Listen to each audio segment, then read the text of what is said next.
नमस्कार, मैं Uday Shankar. News bioscope में आप सबों का स्वागत है। हम बात करेंगे जेपीएससी पीटी विवाद को लेकर।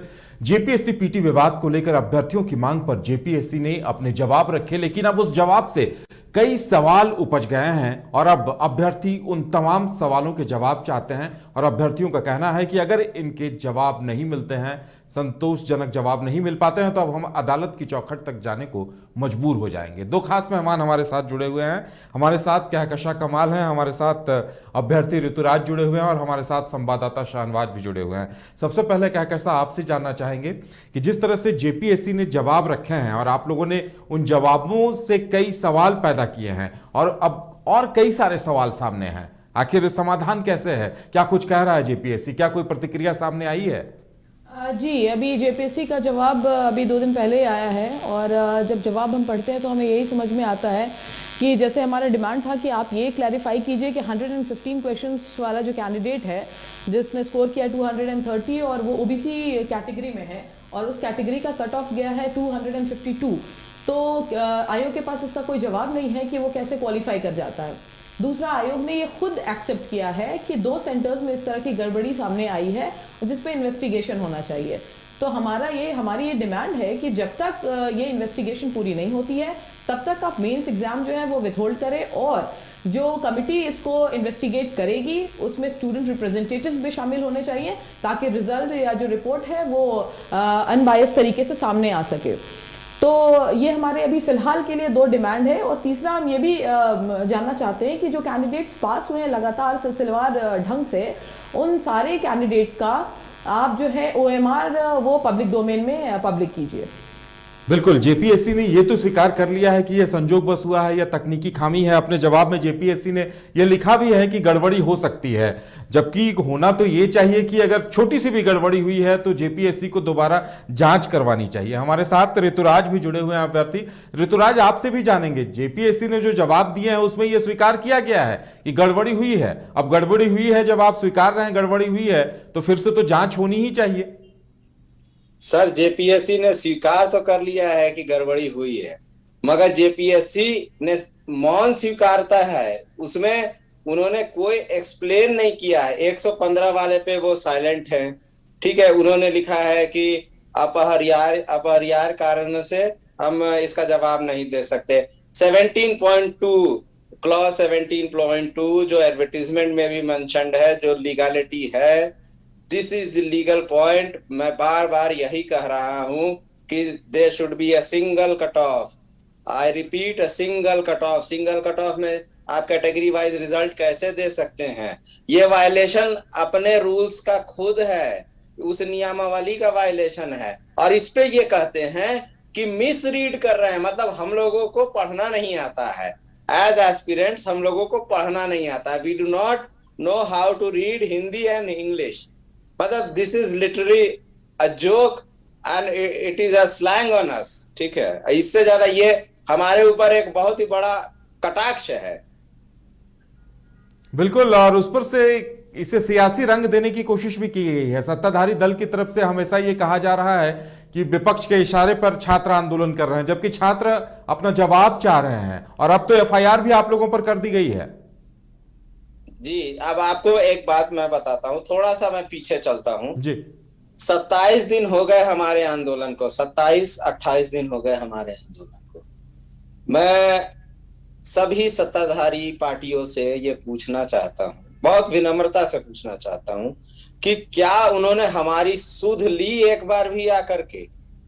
हम लोग लोकतंत्र में रहते हैं, हम अनशन कर रहे हैं, हम आंदोलन कर रहे हैं, वो भी अहिंसात्मक आंदोलन कर रहे हैं। ये छात्रों का आंदोलन है, उनका ग्रीवांस है, उनकी पीड़ा है। उनकी पीड़ा, क्या मुख्यमंत्री महोदय पेपर नहीं पढ़ते हैं? क्या वो टैबुलर्स नहीं पढ़ते हैं, अखबार नहीं पढ़ते हैं? क्या वो टीवी नहीं देखते हैं?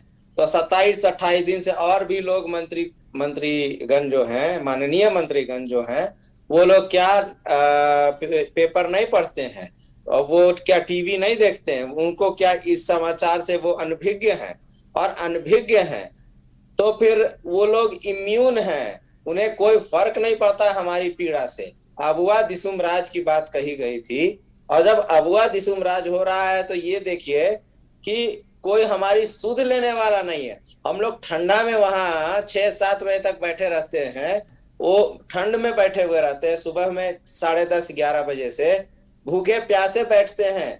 मेरा घर 7 किलोमीटर दूर है, मैं पैदल जाता हूँ, ठीक है, मैं पैदल जाता हूँ। कहकशा कितनी दूर से आती है, 15-20 किलोमीटर दूर से आती है, और भी कई लोग, हम किसी व्यक्ति विशेष को नहीं कह रहे हैं, मतलब हमारे साथ जो भी अभ्यर्थी हैं वो किसी कारण के साथ जुड़े हैं, वो सुधार के लिए आए हुए हैं। आप उनको अपराधी बनाने के लिए तुले हुए हैं। सीओ साहब लात मारते हैं, मतलब मजिस्ट्रेट साहब लात मारते हैं, ठीक है, डीएसपी साहब के आने के बाद लाठीचार्ज हो जाता है। अब बताइए, मैं अगर इसके साथ मैं कुछ पुलिस पदाधिकारियों का मैं धन्यवाद भी देना चाहूंगा। देखिए, हमें न्यूट्रल होकर के और हमें सच का साथ देना चाहिए, ठीक है। मैं ये कहना चाहूंगा कि वहां इंस्पेक्टर साहब थाना प्रभारी थे, लालपुर ऑफिसर इंचार्ज, ठीक है, उनका नाम मैं नहीं जानता, मैं उनको कोटिशः धन्यवाद दूंगा कि उन्होंने बहुत पेशेंस दिखाया है, उन्होंने बहुत पेशेंस दिखाया है, ठीक है। वो जब तक थे तब तक कुछ भी नहीं हुआ था। डीएसपी साहब आए हैं, मजिस्ट्रेट साहब थे, उसके बाद फिर ये पता नहीं कैसे ये घटनाक्रम किस तरह से बदला।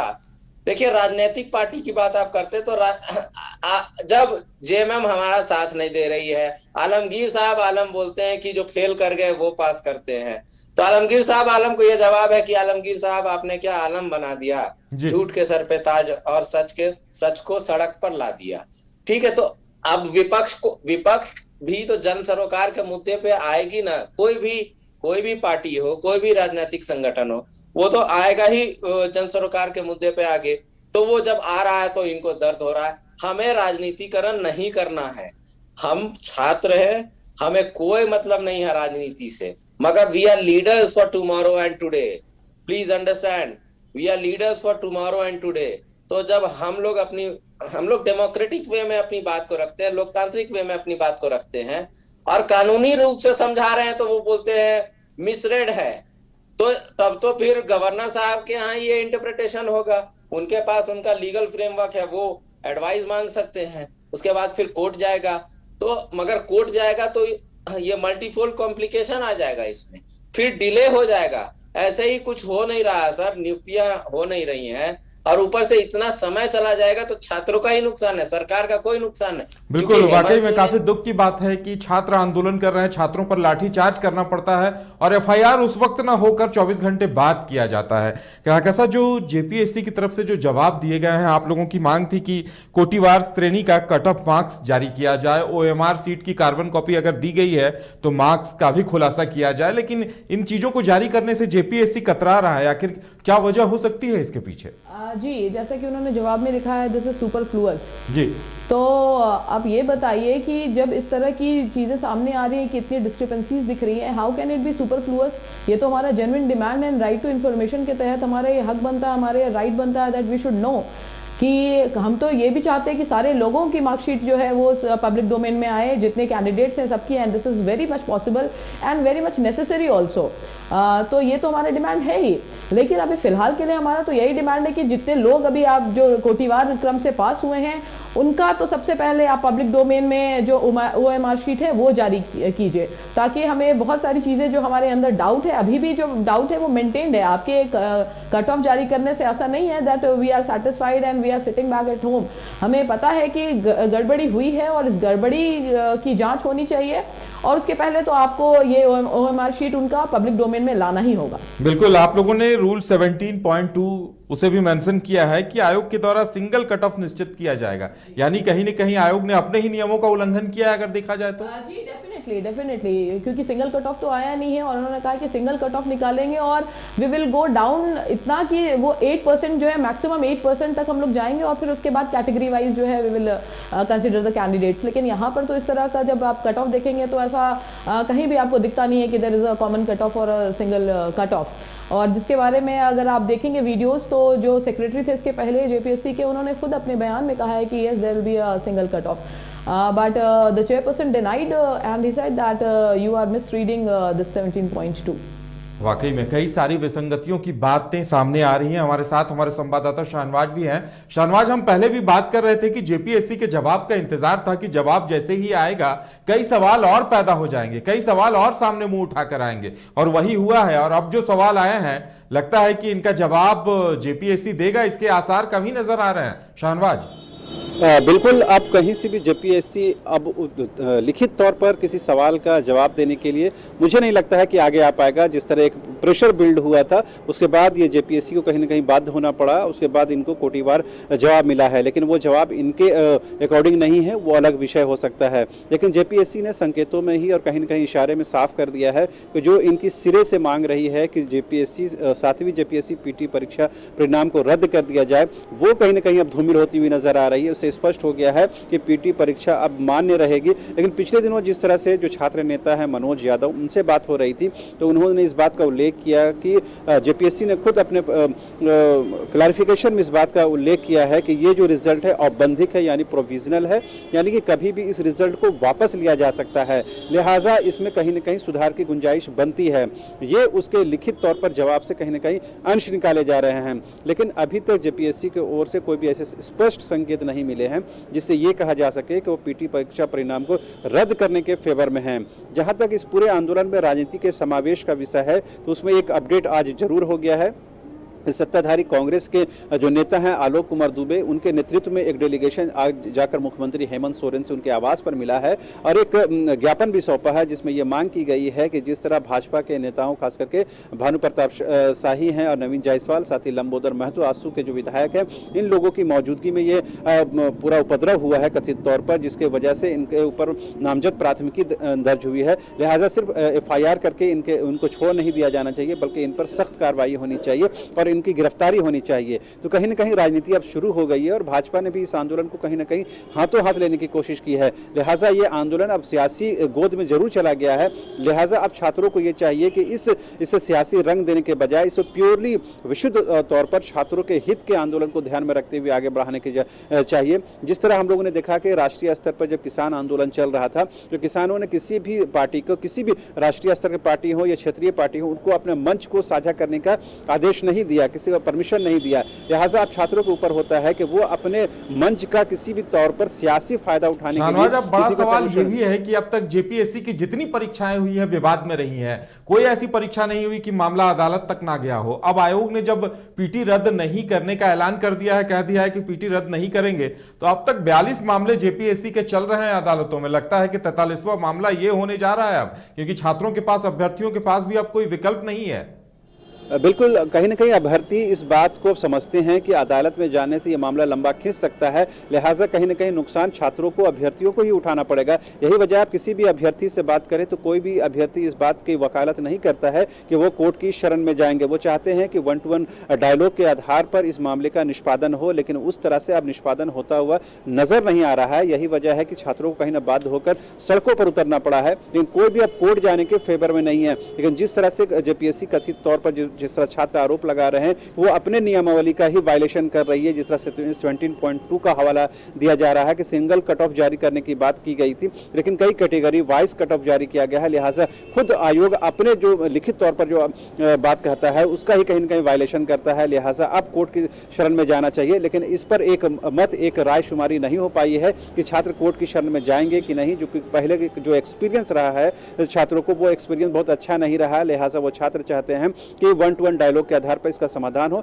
लेकिन फिलहाल वो होता हुआ दिख नहीं रहा। जी बिल्कुल, ऋतुराज हमारे साथ जुड़े हुए, उनके पास जाएंगे। ऋतुराज, आप लोगों ने एक डाटा रखा है कि 3,69,327 फॉर्म वैध पाए गए, ये जेपीएससी स्वीकार कर रहा है, लेकिन कितने अभ्यर्थी परीक्षा में शामिल हुए, कितने पास हुए, ये डाटा नहीं रखा जा रहा है। आप लोगों ने एक और बिंदु उठाया है कि प्रश्न पत्र लीक हुए थे और कुछ एब्सेंट स्टूडेंट भी पास कर गए हैं। तो इन तमाम तथ्यों को लेके आप लोगों का दावा है कि आप लोगों के पास पुख्ता प्रमाण भी हैं। सर, प्रमाणों की वैधानिकता, मतलब उसका वैलिडेशन तो सर मतलब अब जेपीएससी नहीं कर सकती है, क्योंकि अब इसके लिए जेपीएससी में एक न्यूट्रल, हम लोग इम्पार्शियल बॉडी चाहते हैं जी। तो इम्पार्शियल बॉडी में रिटायर्ड हाईकोर्ट जस्टिस रहे, वो उस बॉडी को लीड करे। क्योंकि सर दिक्कत क्या है कि प्रिंसिपल्स ऑफ नेचुरल जस्टिस जो नैसर्गिक न्याय कहता है कि आप अपने ही केस का जज नहीं हो सकते हैं ना, तो मतलब जेपीएससी के चेयरमैन साहब ही डिसाइड करेंगे कि क्या सही है और क्या गलत है। तो उसके लिए एक न्यूट्रल बॉडी होना चाहिए, अनएम्बिगुअस इम्पार्शियल एक जज साहब रहे, मतलब हाईकोर्ट के रिटायर्ड ऑनरेबल जस्टिस रहे और स्टूडेंट्स रहे और जेपीएससी के भी डेलीगेट्स रहे, जिसमें चेयरमैन साहब भी रह सकते हैं, सेक्रेटरी साहब भी रह सकते हैं। हम तो ओपन हैं, हम तो ये चाहते हैं कि सब चीज पारदर्शी रहे। अब पारदर्शिता तो जेपीएससी के द्वारा हो रही है ना, ओपेकनेस जेपीएससी के द्वारा है, हमारे तरफ से तो पूरी तरह से पारदर्शिता है। हम सीबीआई नहीं है, हम पुलिस नहीं है, हम कोई पब्लिक अथॉरिटी नहीं है, तब इसके बाद हम लोगों ने अथक प्रयास करके इतना तथ्य जुटाया है। मैं नहीं कहता कि हर तथ्य सही हो सकता है, मगर पूर्णतया 90% के ऊपर बहुत सी चीजें हैं जो तथ्यात्मक रूप से एविडेंशियरी वैल्यू होल्ड करती हैं। तो आप देखिए सर, गलती मान लेने से कभी कोई छोटा नहीं हो जाता है, पहली बात यह है। और संवैधानिक संस्था अगर मान लेती है तो फिर उसका बड़प्पन होगा सर। हम तो तुच्छ छात्र हैं, अगर संवैधानिक संस्था अपनी गलतियों को रेक्टिफाई कर लेती है तो उसका बड़प्पन होगा सर। ये अमिताभ चौधरी साहब का बड़प्पन हो जाएगा। ये बिल्कुल, वाकई में जेपीएससी का ये बड़प्पन होगा अगर वो गलतियों को स्वीकार करता है। कहकशा कई तरह के मुद्दे ऐसे भी आए हैं कि प्रश्न पत्र 1 साल पहले बना दिए गए थे, कुछ पुराने प्रश्न थे।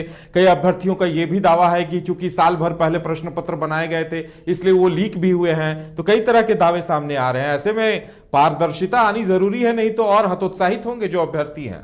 डेफिनेटली देखिए, इस जेपीएससी का मेन उद्देश्य यही है कि वो एग्ज़ाम जो है वो फेयर तरीके से कंडक्ट कराए। आप उसके जब एम्स एंड ऑब्जेक्टिव्स में जाएंगे जेपीएससी के वेबसाइट में, they will tell you very clearly कि हमारा जो मकसद है वो fair and equitable meritorious candidates को सेलेक्ट करना है। तो उसके लिए आपके पास जो तरीका है कि कंडक्ट कैसे होना चाहिए एग्ज़ाम, आपने तो ये भी कहा कि हमारे पास पर्सनल्स की कमी थी। तो जब पर्सनल्स की कमी है तो आप इस बात को रेक्टिफाई करेंगे, इसको आप एक्सक्यूज़ नहीं बना सकते हैं कि पर्सनल्स की कमी थी। और दूसरा कि अब जैसे आपने कहा कि लीक होने की जो संभावना है जी, उसके वजह मतलब उसका भी हमारे पास एविडेंस है।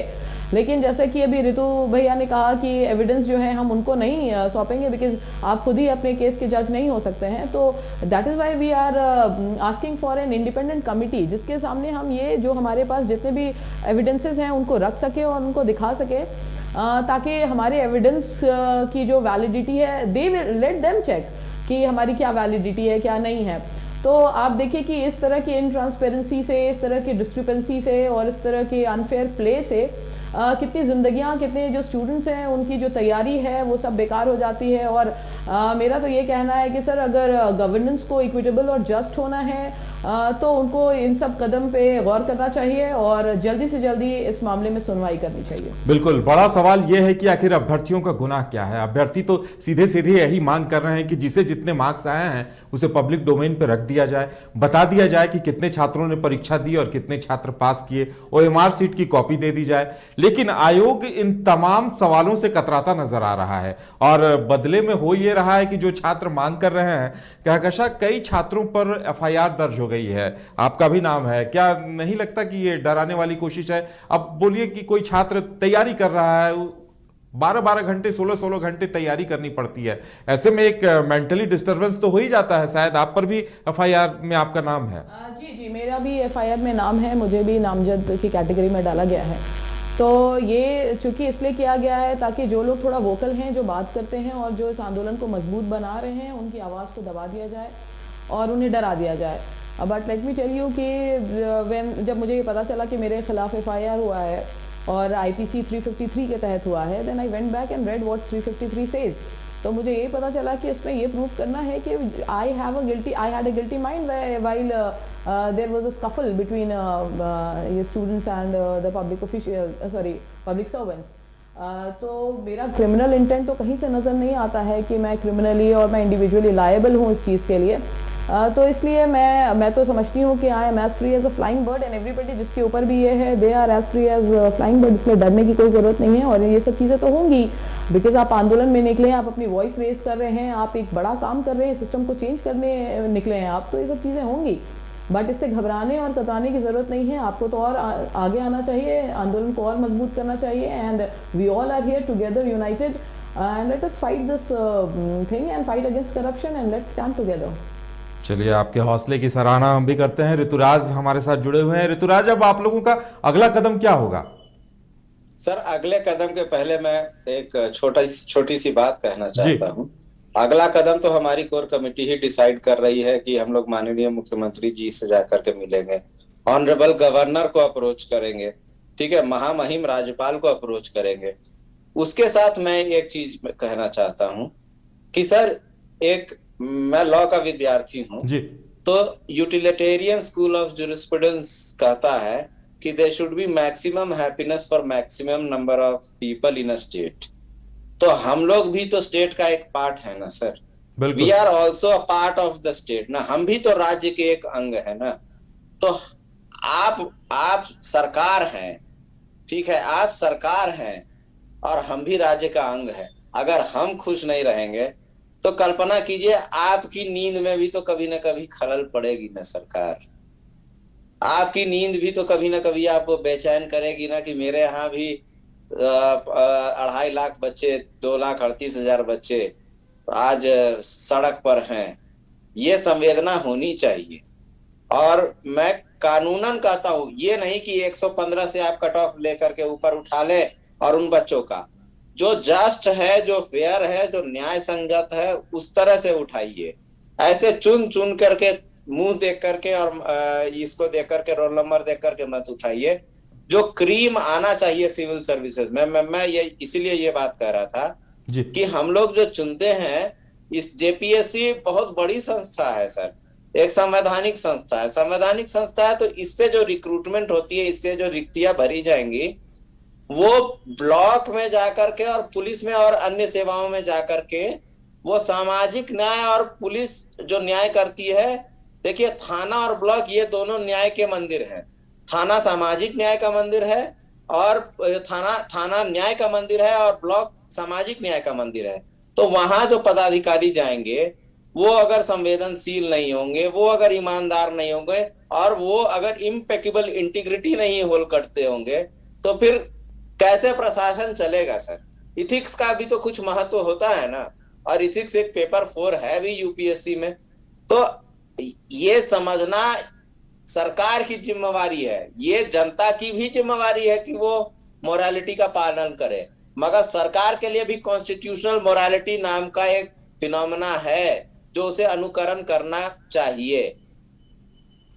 वाकई में काफी बड़ी बात आपने कही है। उम्मीद की जानी चाहिए कि इन तमाम मुद्दों पर आयोग और सरकार भी गौर करेंगे तो समाधान शायद निकल जाएगा। शाहनवाज, जिस तरह से अभ्यर्थियों का कहना है, कई डॉक्यूमेंट्स हैं, कई ऐसे प्रमाण हैं, कई ऐसे मुद्दे हैं जिन पे जवाब अभी चाहिए होगा, और जाहिर सी बात है कोई बहुत बड़ी मांग नहीं है, बस पारदर्शिता की मांग की जा रही है, और वो नहीं होता है तो छात्रों की मांग है कि न्यायिक आयोग बना दिया जाए, एक अलग से बॉडी रहे जो इसकी जांच करे। बिल्कुल, ये तो बहुत बड़ी मांग हो जाती है। आयोग को जो अपने स्तर पर काम जो करने की ज़रूरत है वो अभी कर पाने की स्थिति में नहीं है। सबसे बड़ी जो ज़रूरत मुझे महसूस होती है कि आयोग और अभ्यर्थियों के बीच में कॉन्फिडेंस बिल्डिंग की ज़रूरत है। छात्रों को, अभ्यर्थियों को विश्वास में लेने की ज़रूरत है कि उनके भविष्य के साथ, उनके मुस्तकबिल के साथ किसी तरह का कोई छेड़छाड़ नहीं किया जाएगा, उनके साथ कोई भी इनजस्टिस नहीं होगा।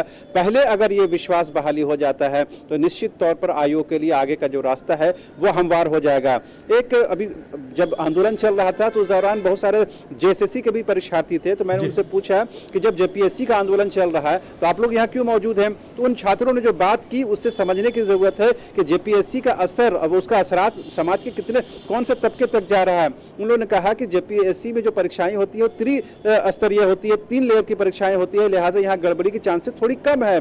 जैसे जेएसएससी में तो परीक्षा 1 लेयर की होती है, यानी एक ही परीक्षा में वहाँ पास और फेल डिक्लेयर कर दिया जाता है, और उसमें यह व्यवस्था लाने की तैयारी की जा रही है जेएसएससी के द्वारा, सरकार के द्वारा, कि उसमें कार्बन कॉपी ही हटा दिया जाएगा, यानी आपके पास कोई प्रमाण ही नहीं रहेगा कि आप जो लिख कर आए हैं कि वो क्या लिख कर आए हैं। अभी तो कार्बन कॉपी के माध्यम से ही इतनी सारी शंकाएं सामने आई, जिसके बाद वो प्रूफ जेपीएससी के सामने दिया गया। जेएसएससी में ये प्रोविजन अब आने वाला है कि वो कार्बन कॉपी हटा देंगे, लिहाजा जेएसएससी के छात्र डरे हुए हैं। यही वजह है कि वो जेपीएससी के आंदोलन में अपनी सहभागिता देख रहे हैं। तो एक समाज में, खास करके छात्रों के बीच में, अभ्यर्थियों के बीच में एक डर का माहौल बना हुआ है, एक कहीं ना असुरक्षा का भाव बना हुआ है। और सबसे बड़ी जरूरत है कॉन्फिडेंस बिल्डिंग की। उसके लिए सरकार को, विभाग को और सबसे इंपॉर्टेंट जेपीएससी को सामने आने की जरूरत है, ताकि ये जो अविश्वास का जो माहौल बना हुआ है उसे दूर किया जाए और छात्रों को कॉन्फिडेंस में लिया जाए। जी बिल्कुल, अविश्वास के माहौल को दूर किए जाने की जरूरत है। कहा कसा इस बार ये भी बात सामने आई है कि अभ्यर्थी कह रहे थे कि काफी मेरिटोरियस स्टूडेंट हैं कुछ, और कई मेंस पीटी पास कर चुके हैं, लेकिन इस बार काफी कॉन्फिडेंट होने के बावजूद पीटी में उनका रिजल्ट में नाम नहीं है। तो इस वजह से भी काफी आक्रोश है अभ्यर्थियों में। जी सर, जैसा कि आपने कहा कि मेरिटोरियस कैंडिडेट्स जिन्होंने पिछली बार जो इंटरव्यू तक भी गए थे, इस बार पीटी वो क्वालिफाई नहीं कर पाए हैं, इसका मतलब है कि दे होल्ड मेरिट समवेयर। और देखिए जो डिस्क्रिपेंसी हुई है उस वजह से मैं ये तो नहीं कहूँगी कि सारे non meritorious candidate there are certain meritorious candidates, but ये जो डिस्क्रिपेंसी हुई है इस वजह से मेरिटोरियस स्टूडेंट्स बाहर हो गए हैं। और देखिए अगर एक भी, मैं यहाँ पे तो इतने सारे लगातार 0 नंबर से सिलेक्शन हो रहा है, अगर एक भी होता है तभी भी वो गलत रिजल्ट है, तभी भी वो अनफेयर रिजल्ट है। तो यहाँ पे तो इक्विटेबल जो जस्टिस है वो तो आप देख नहीं पा रहे हैं, और इसके वजह से जो जिंदगियां हैं आप देखिए कि कैसे तबाह होती हैं। जो बेचारे इतने कॉन्फिडेंट थे, जो ये सोचते थे कि इस बार तो मेरा सिलेक्शन हो ही जाएगा, चलिए पिछले बार नहीं हो पाया, but they hold merit somewhere. आप बताइए कि 14-15 घंटे पढ़ने के बाद भी they do not get what they deserve. तो इसका मतलब है कि कहीं ना कहीं system is corrupt, somewhere something is happening which is really hampering our intelligence, our intellect, our hope and faith, everything. तो मैं यही कहूँगी कि अगर if government comes into the picture and takes the whole thing in its consideration, and in fact I would urge the judiciary also कि देखिए supreme court का example भी है कि वो लोग एपिस्टोलरी जुरिस्डिक्शन के तहत लेटर्स के थ्रू कॉग्निजेंस लेते हैं। तो मैं अपने हाई कोर्ट से भी यही दरख्वास्त करूंगी कि they should take cognizance of this matter ASAP, क्योंकि आप जैसे बता रहे हैं कि इतने सारे कैंडिडेट्स का जो मेरिट है वो कॉम्प्रोमाइज़ हो रहा है। मैं तो चाहती हूँ कि एक भी बंदा ऐसा ना हो जिसका मेरिट कॉम्प्रोमाइज हो।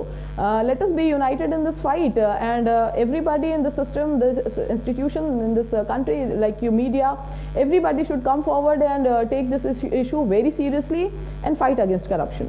बिल्कुल ऋतुराज, चलते चलते अंतिम सवाल आपसे भी लेंगे। वाकई में ये काफी बड़ा मुद्दा है कि जो छात्र यूपीएससी की मेंस तक पहुंच चुके हैं, जो छात्र कई बार पीटी और मेंस निकाल के इंटरव्यू तक फेस कर चुके हैं, अगर वो छात्र पीटी में छंट जाते हैं, वो भी 1 साल बनाए गए प्रश्न के माध्यम से, तो वाकई में ये छात्रों को हतोत्साहित करने वाला मुद्दा है। उसमें मेरा भी एक मतलब मैं भी उसी में से एक मैं भी उसी में से एक हूँ, ठीक है। और आपने सवाल बहुत सही उठाया है। देखिए सवाल से बड़ा ना आप इस चीज को देखें कि हम लोग अपारदर्शिता, ओपेकनेस को खत्म करने की मांग कर रहे हैं। कॉन्फिडेंस बिल्डिंग मेजर, ताली तो दोनों हाथ से ना बजेगी सर। इस्टेब्लिशमेंट कुछ करना ही नहीं चाह रहा है, इस्टेब्लिशमेंट FIR कर देता है। मैच्योर डेमोक्रेसी, वाइब्रेंट डेमोक्रेसी कैसे बनेगा सर? आप आर्टिकल 19 मतलब हमारी आवाज को आप दबाना चाहते हैं, ठीक है। Right to freedom to speech and expression है, आप उसको भी दबाना चाहते हैं। Freedom of speech and expression है, आप उसको भी दबाना चाहते हैं। तो क्यों दबाना चाहते हैं? मन में कोई चोर है तब दबाना चाहते हैं, या बस सामंतवादी व्यवस्थाओं के पोषक है आप? सामंतवादी व्यवस्थाओं के पोषक हैं आप लॉर्ड हैं और वी आर सबाल्टर्न पीपल। तो आप ये समझें संवाद की प्रक्रिया कैसे जाएगी। हम तो आपके दरवाजे पे गए थे, आपने लाठी चलवा दिया, और क्या अपेक्षा रखी जा सकती है? कोई अतिथि को बुलाता है तो क्या लाठी चलवाता है सर? उसके साथ दुर्व्यवहार होता है। बिल्कुल, वाकई में मुद्दा काफी गंभीर है। अब देखने वाली बात यह होगी कि आयोग जेपीएससी इस पर क्या कुछ निर्णय लेता है। और सबसे दुख की बात यह है कि जो छात्र अपनी मेरिट साबित कर चुके हैं, जो छात्र कई बार मेंस और पीटी और इंटरव्यू तक फेस कर चुके हैं, अगर वो छात्र फेल कर जाते हैं तो आयोग को भी चाहिए कि पारदर्शिता बरतते हुए सबकी मार्कशीट पब्लिक डोमेन में ओपन कर दी जाए, ताकि ये पता चल जाए, ऐसे छात्रों को भी ये लगे कि वो कहीं भी धोखे का शिकार नहीं हुए हैं। देखने वाली बात ये होगी कि आयोग और सरकार आगे इस मुद्दे पर क्या कुछ निर्णय लेते हैं और अभ्यर्थियों को कब तक न्याय मिल पाता है। आप सभी को हमारे साथ जुड़ने के लिए, जानकारी देने के लिए बहुत बहुत धन्यवाद। कहकशां, ऋतुराज और हमारे सहयोगी शाहनवाज। देखते हैं सरकार अब आगे क्या कुछ फैसला लेती है। फिलहाल मेरे साथ इतना ही, हमें दीजिए इजाजत। नमस्कार।